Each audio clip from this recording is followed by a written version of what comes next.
Varicose veins కి సరైన చికిత్స కోసం సంప్రదించండి ఎవిస్ హాస్పిటల్.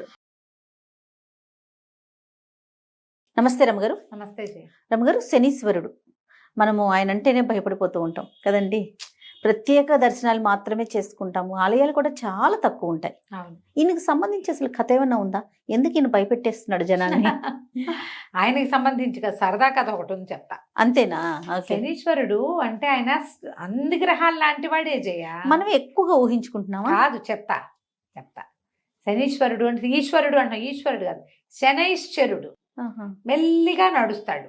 మనకి అందరూ వెళ్ళిపోతారు. నవగ్రహాలు మన వీటిలలో ఉంటాయి.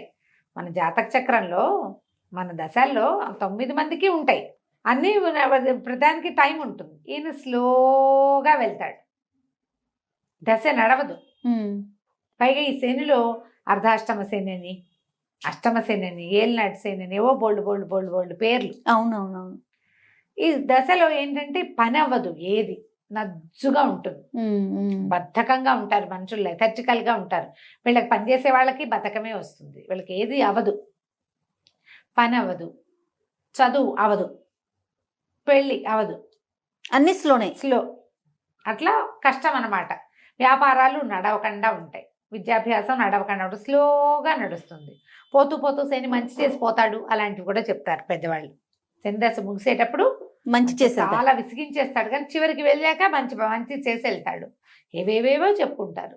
అయితే జ్యోతిష పండితులు తమ దశ విశేషాలను చూసుకుంటారు కదా, దానికి తగినవేవో ఏ ప్రతిక్రియ చేసుకున్నా పోగొట్టుకోలేరు, తగ్గించుకోగలుగుతాం. ఎలా మనం కర్మ చెప్పుకుంటామా? అవునవును. కర్మల్ని పోగొట్టుకోలేము. కర్మవశాత్తు జరగాల్సినవి జరుగుతాయి, మెడ దిగిపోకుండా వేలు దిగుతుంది అంతే. దానికి ఏం చేస్తాము? పుణ్యకార్యాలు, ఓ పూజా విధానము, ఒక క్షేత్ర దర్శనము, ఓ దానము. ప్రతి శనివారం గుళ్ళోకి వెళ్ళిపోవటం, శనివారం ఉపవాసం ఉంటాం, అంతే. నువ్వులు దానం చేయటం, నువ్వులు ఎవరికైనా పంచి పెట్టడం, శని క్షేత్రాలు ఏ ఉన్నాయో అక్కడ శివుడికి రుద్రాభిషేకం చేసుకోవటం, శనికి తైలాభిషేకం చేయించటం, ఇట్లా ఏవో చేయించుకుని ఏదో కొంచెం ఇదిగా నడుస్తారు. పాత ఒక చందమామ కథ ఉంది, చెప్తాను చూడు. ఓకే అండి. పూర్వం ఒక ఊళ్ళోనట ఒక జ్యోతిష్య పండితుడు ఉండేవాడు. ఆయన ఎప్పటికప్పుడు బాగా అందరికీ జ్యోతిష్యం చెప్పేవారు. జ్యోతిష్యం చెప్పి తనది కూడా ఎప్పటికప్పుడు పరిశీలన చేసుకుంటూ ఉండేవారు. అయితే కొన్ని దశలు ముందే కనపడవు, దగ్గరకు వచ్చాక తెలుస్తుంటాయి, కొంత మార్పు వస్తూ ఉంటుంది. సరే, ఈయన ఒకసారి ప్రశ్న వేసుకుని చూసుకుని, నాకు తనకి ఏలినాటి శని రాబోతోందని 7 సంవత్సరాల శని తెలుసుకున్నాడు. శనిని ఎలాగైనా మేనేజ్ చేయాలనుకుని ఆయన ఇల్లు వాకిలి పెళ్ళాం పిల్లలకు అప్పచెప్పి ఎక్కడికో పోయి తపస్సు చేయటం మొదలుపెట్టాడు శనీశ్వరుడు కోసం. బోల్డ్ రోజులు తపస్సు చేశాక శనీశ్వరుడు ప్రత్యక్షమయ్యాడు. ఏమిటయ్యా భలేవాడివి, నా కోసం ఎవరు తపస్సు చేయరు, నువ్వేమిటో నా కోసం తపస్సు చేసావు, భలే వింతగా ఉంది, ఏమిటో చెప్పు నీ సంగతి అన్నాడు. మన జ్యోతిష్యుడు అన్నాడు, పండితుడు, అయ్యా నాకు ఏలినాటి శని ఉందండి, 7 సంవత్సరాలు తమరు పడతారు నన్ను, మరి మేము ఎందుకు తపస్సు చేశానంటే నా సమయం తగ్గించండి, నన్ను వదిలేయండి అన్నాడు. నన్ను వదిలేయండి అన్నాడు. శని అన్నాడు, అట్లా ఎట్లా కుదురుతుంది, నువ్వు తపస్సు కాదు తలకిందులుగా తపస్సు చేసినా సరే కుదరదు. సరే, నువ్వు ఇంత తపస్సు చేసావు, అసలు ఎవ్వరూ నా కోసం తపస్సులు చేయరు, నువ్వు ఒక్కడివే చేసావు, నిన్ను ఆదర్శంగా తీసుకుని చాలామంది చేస్తారు, తగ్గిస్తా, ఒక ఏడాది పాటు నిన్ను పట్టుకుంటాను నేను. తగ్గించడం అంటే 6 ఏళ్ళు తగ్గించేశాడు. తగ్గించి ఏడాది చేస్తాను అన్నాడు. సరే, ఈయనకి ఇంటికి వెళ్ళిపోమని శని గారు మాయమైపోయాడు. ఇంటికి వచ్చాడు కానీ భయమేస్తుంది. మళ్ళీ వెళ్ళాడు తపస్సుకి, మళ్ళీ తపస్సు చేశాడు. మళ్ళా శని గారు ప్రత్యక్షం అయ్యారు. నన్ను వదిలే మహానుభావ అని 10 విధాలా అడిగాడు జ్యోతిష పండితుడు. ఆయనే అన్నాడు, నీ జ్యోతిషం చాలా అద్భుతంగా ఉంది, చాలా బాగుంది, మంచి బాగా కనిపెట్టావు, నువ్వు బాగానే ఉంది, కానీ పట్టకుండా వదిలిపెట్టడం అనేది కుదరదు. సరే, నువ్వు ఇంత తపస్సు చేసావు కాబట్టి 7 ఘడియల పాటు నిన్ను నేను పట్టుకుంటాను, నా వల్ల రాదగిన ఇబ్బందులు 7 ఘడియల పాటు ఉంటాయి నీకు, సరేనా అన్నాడు. 7 ఘడియలు అయితే మేనేజ్ చేసుకోవచ్చు, సరేనన్నాడు. ఆయన వెళ్ళిపోయాడు. ఈయన మళ్ళీ ఇంటికి వెళ్ళి అందరికీ జోస్యాలు చెప్పుకునేవాడు, ఏదో ఇల్లు వాకిలి చూసుకునేవాడు. రోజులు గడిపేసరికి అలా మెల్లిగా కౌంట్ చేసుకోగా క్రమంగా ఆయనకి తెలిసింది, ఇక రేపే మన 7 ఘడియలు సమయం, శని పట్టుకోవాల్సిన సమయం వచ్చేసింది. ఆయన అంత క్లీన్గా చూసుకోగలడు గ్రహాల కదలికలు అంత చదవగలడు ఆయన. అదే కదా చదవటమేగా, కదలికల్ని చదివి చెప్తారు మనకి. ఇతను ఏం చేశాడు, ఇంట్లో ఉంటే శనిగారు పట్టుకుంటే ఏ ప్రాబ్లమ్స్ వస్తాయో అని దండం కమండలం పుచ్చుకుని, ఏమేవ్ నేను కాస్త అలా వెళ్ళి తపస్సు అది చేసుకుని వస్తానని చెప్పి, రేపు పొద్దున వస్తాలే, అదే ఇంకో రోజు ఒక రోజు ఆగి వస్తానని ఏకాంతంగా, ఎవరైనా ఉంటే కదా సమస్య. అంతేగా, నువ్వు నేను ఉన్నావు, పొరపాటున ఒకళ్ళకొకళ్ళని తగిలితే నీకేదైనా పెద్ద దెబ్బ తగిలితే అది నా మీదకి వస్తుంది. నువ్వంటూ లేవనుకో, అసలు సమస్య లేదు. సమస్య లేదు. నేను ఒక్కడైతే నాకేం సమస్య వస్తుంది? రెండో మనిషి ఎప్పుడూ సమస్యలు రెండో వాళ్ళ వల్ల వస్తాయి, రెండో వాళ్ళతోటే సమస్య. ఈయన వెళ్ళిపోయాడు, నడిచి నడిచి నడిచి నడిచి అసలు ఎక్కడ మనిషి అన్నవాడు కనపడకుండా వెళ్ళిపోయాడు. వెళ్ళే దారిలో బాగా దాహం పుట్టింది ఆయనకి. దాహం వేస్తుంది, ఏం చూద్దాం అటు ఇటు చూస్తే నీళ్ళైతే కనపడలేదు, కానీ పెద్ద పుచ్చ తోట ఉంది, పుచ్చకాయల తోట. ఆ రైతుతో మాట్లాడాడు, కోసుకోండి బాబు, మీకు కావాల్సిన పుచ్చపండు అన్నాడు. ఈయన మంచి వలంగా ఉన్నది ఒక మంచి కాయ కోసుకుని దాంత పగలగొట్టి పుచ్చకాయ ముక్క అంతా తిన్నాడు. దాహం తీరిపోతుంది, ఆకలి కూడా తీరిపోతుంది. అక్కడి ఈయన అంగాస్త్రం వేసుకున్నాడు, పైన భుజం మీద ఒక అంగవస్త్రం ఉంది. ఆ అంగాస్త్రంలో ఈ పుచ్చకాయని మిగిలిన సగాన్ని మూట కట్టుకుని దాన్ని భుజాలు వేలాడేసుకుని ఎక్కడికో దిగంతాలకి నడిచిపోయాడు. అక్కడేదో పురాతన మందిరం ఉంది, పిట్ట పురుగు లేదు అక్కడ, మనిషి అన్నవాడు లేడు, పిట్టలు కూడా లేవు. ఈయన సరే ఈ సంచి ఇది ఉందిగా మూట, ఈ పుచ్చకాయ దాహం వేసినప్పుడు మళ్ళీ 2 ముక్కలు నోట వేసుకోవచ్చు, కాస్త తీస్తే వస్తుంది. పుచ్చకాయ ముక్క అనగా ఎంత, అది తీసి స్తంభాన్ని కానించి ఈయన బాస్పెట్లు వేసుకుని కాస్త అక్కడక్కడ శుభ్రం చేసుకుని బాస్పెట్లు వేసుకు కూర్చొని ఓం అని ధ్యానం చేసుకోవటం మొదలుపెట్టాడు, పునశ్చరణ. సరే ఏమైంది, ఆ పురాతన దేవాలయం ఉన్న ప్రాంతం ఒక రాజుగారి పరగణాలోకి వస్తుంది. రాజుగారు అబ్బాయి మధ్యాహ్నం నుంచి కనపట్టాల. పిల్లాడు ఎక్కడికో ఆడుకోవడానికి వెళ్ళాడు, పిల్లవాడు కనపల్లా. ఆ పిల్లాడి కోసం వెతుక్కుంటూ వస్తున్నారు.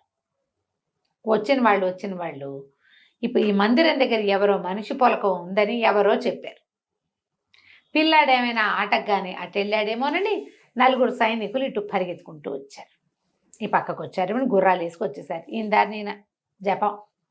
దూరం నుంచి చూస్తే ఒక ధూర్త బ్రాహ్మణుడు కొంగ జపం చేసుకుంటున్నాడు. వాడి పక్కన ఒక మూట గట్టి ఉంది, ఎర్రగా కనిపిస్తుంది, రాకుమారుడి తల అని భావించేశారు. శనిగారు పట్టాడు.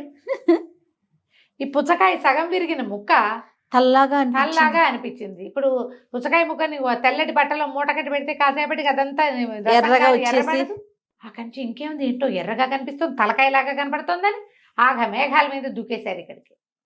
వాళ్ళు వచ్చినా ఈయన తపస్సుకు లేవాలి. ఈ కాలంలో ఎవడు ఇంత తపస్సు చేసుకునేవాడు? ఆయన ఎవరు రారన్న నమ్మకంతో తపస్సమాధిలో మునిగి నిద్రపోతున్నాడు. అక్కడి నుంచి వీళ్ళ మూట ఉడదీసి చూస్తే అది తలకాయలాగానే కనపడింది వాళ్ళకి. ఈయన కర్మానికి, ఈయన పట్టిన శని వల్ల అట్లా కనిపించింది.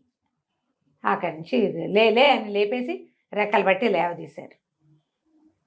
రాకుమారి రేడి అని అడిగారు. నాకేం తెలుసండి అన్నాడు. నీకేం తెలియటువంటి తలదరికి ఇక్కడ పెట్టావు, పిల్లాడి మొండవేది, మొండవేమిటి, ఇది పుచ్చకాయ అన్నాడు. పుచ్చకాయ ఏమిటి చూడంటే ఈయన కూడా తల్లాగానే కనపడి, ఇదేమిటి ఇదేదో కనిపిస్తుంది అనుకున్నాడు. ఆయనకు అర్థం కాల ఏం కనపడుతోంది. అక్కడి నుంచి రెక్కలు పుచ్చుకున్నాడు, పెడరెక్కలు విరిచిగట్టి తీసుకుపోయారు, రాజుగారి దగ్గరికి తీసుకెళ్ళిపోయారు. రాజుగారు అప్పటికే కంగారు పడిపోతున్నాడు, రాణిగారు ఏడ్చేస్తుంది, మంత్రి సైన్యాధిపతి అటు ఇటు తిరుగుతారు, ఎవరో వస్తున్నారని చూసుకున్నారు. చూసుకుంటే ఇంకేముంది, నెత్తురోడుతున్న తలకాయ పుచ్చుకొచ్చారు వీళ్ళు. అందులో ఇట్లా పైకి లేవదీస్తే రసం గారదు, అందులో నుంచి నెత్తురోడిపోతుంది, ఆ గుడ్డంతా ఎర్రగా అయిపోయింది. ఆగా నుంచి రాజుగారికి చెప్పారు. రాకుమారుడు తల తరిగేశాడు, ఈ బ్రాహ్మణుడు పక్కన పెట్టుకున్నాడు, ఏదైనా పూజలు చేస్తున్నాడో ఏమిటోనండి, దాన్ని ఇట్లా ఊడదీసి చూపిస్తే కళ్ళు మూసేసుకున్నాడు రాజుగారు. అమ్మో నా పిల్లాడని. ఆయన కూడా పిల్లాడిలాగానే కనపడింది అది. ఈ ధూర్త బ్రాహ్మణుడిని తల నరికేసేయండి, వెచ్చస్థానాన్ని తీసుకోండి, తలార్లను గాకేయండి అన్నారు. ఈ బ్రాహ్మణ ఆయన్ని మోసిపోయారు. ఆ పుచ్చకాయ కూడా చేత పుచ్చుకెళ్ళారు అక్కడికి. ఆ వజ్రస్థానం ఎక్కడుంది, ఈ పురాతన మందిరం ఓ వైపు ఉంటే రెండో వైపుకి అది ఉంది. వజ్రస్థానాన్ని తీసుకెళ్తే అందరూ చూస్తారు. బ్రాహ్మణ ఆయన చక్కగా పంచాశీఖ, ఏం చదువుకున్నాడో, పిల్లాడిని ఇంత పొట్టను పెట్టుకున్నాడు, రాకుమంటే రేపొద్దున భావి రారాజు వాడు.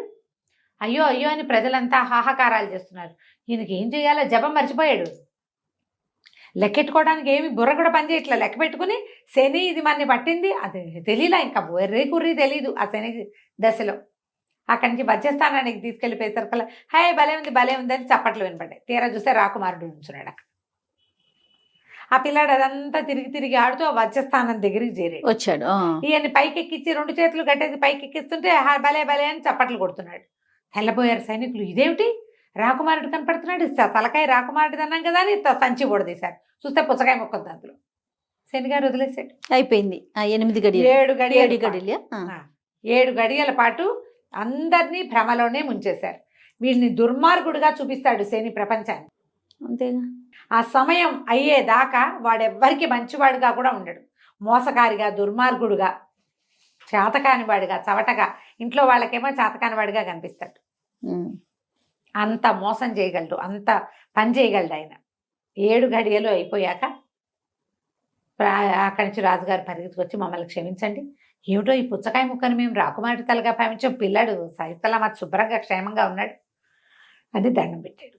దండం పెడితే ఈయన అన్నాడు, తందే ఉందిలేండి ప్రభు, పోయిన మతి తిరిగి వచ్చింది, తప్పిపోయిన పిల్లవాడు తిరిగి వచ్చాడు, తల పుచ్చకాయగా మారిపోయింది, శని తొలగిపోయాడు అనేసరికి శని ఏమిటండి అన్నాడు. అంటే ఈయన తన కథ అంతా చెప్పండి, నేను ఒక జ్యోతిష పండితుడిని, 7 సంవత్సరాల శనిని తప్పించుకోవడానికి దాన్ని ఏడాదిని 7 గడియలుగా మార్పించుకున్నాను.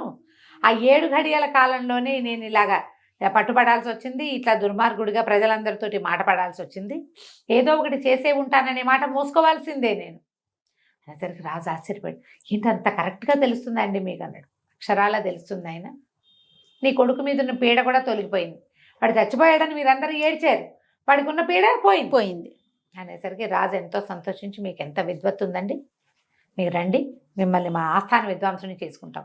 శని వెళ్ళిపోతూ ఏం చేశాడు, ఊళ్ళో జ్యోతిష్యం చెప్పే ఆయన్ని ఆస్థాన పండితుడిని చేశాడు. మంచి చేసేళ్ళాడు. ఇలా జరుగుతుంది.